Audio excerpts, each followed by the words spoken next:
À la une, Mathieu, le groupe Dépêche Mode qui fera l'ouverture du festival Les Vieilles Charrues l'été prochain. Ah oui, plus grand festival de France, 280 000 festivaliers l'an dernier, festival en partenariat avec Europe 1 et qui annonce donc ce concert événement le 19 juillet prochain en ouverture. Les Vieilles Charrues s'étaleront ensuite jusqu'au 22 juillet. La billetterie ouvre le 13 décembre.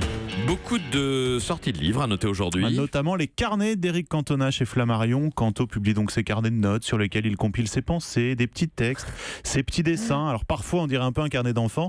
Par exemple sur cette page, un carré dessiné dans un rond avec cette légende: si tout n'est pas carré, je tourne en rond. Voilà. C'est rond, c'est point carré. Très bien. Geneviève Delpech, femme de Michel Delpech, publie quant à elle Quand j'étais chanteur. J'ai mon rhumatisme qui devient gênant.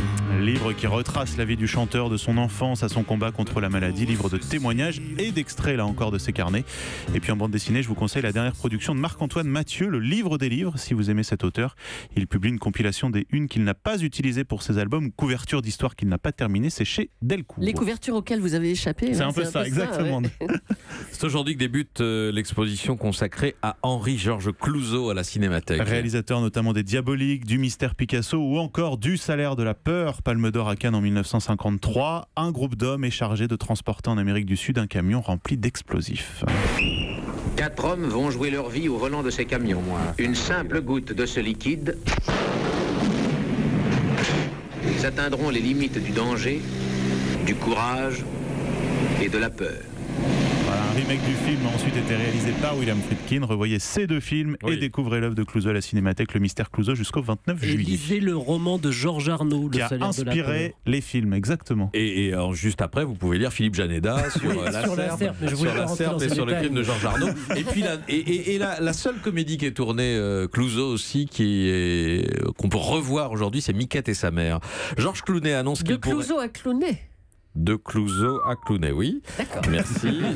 Merci Julie. À ma guise, vous êtes comme François Hollande, vous intervenez à ma guise. Georges Clooney annonce qu'il pourrait arrêter de tourner pour d'autres réalisateurs. Alors que le Georges Clooney réalisateur va sortir son nouveau film, Bienvenue à Sir Bob Bacon, le 6 décembre, il annonce effectivement dans une interview au Times qu'il a passé l'âge de jouer les héros. Il a 56 ans, 2 jumeaux. Il a aussi vendu sa marque d'alcool pour $1 milliard, autant dire qu'il est à l'abri. Georges Clooney devrait donc arrêter de tourner, mais quand même produire ses propres films. Le festival de musique de film de la Baule s'est ouvert hier soir. Avec le film La Mélodie qui a fait l'ouverture, porté par Cadmerat, que l'on a reçu la semaine dernière. Le film sort aujourd'hui. Le festival se tient jusqu'à dimanche en Loire-Atlantique avec Vladimir Cosma comme invité d'honneur. On lui donne notamment, la liste est longue, mais la musique de Rabbi Jacob que l'on entend, le Grand Blond, la Loula Cuisse, la Chèvre, l'As des As, Diva, etc.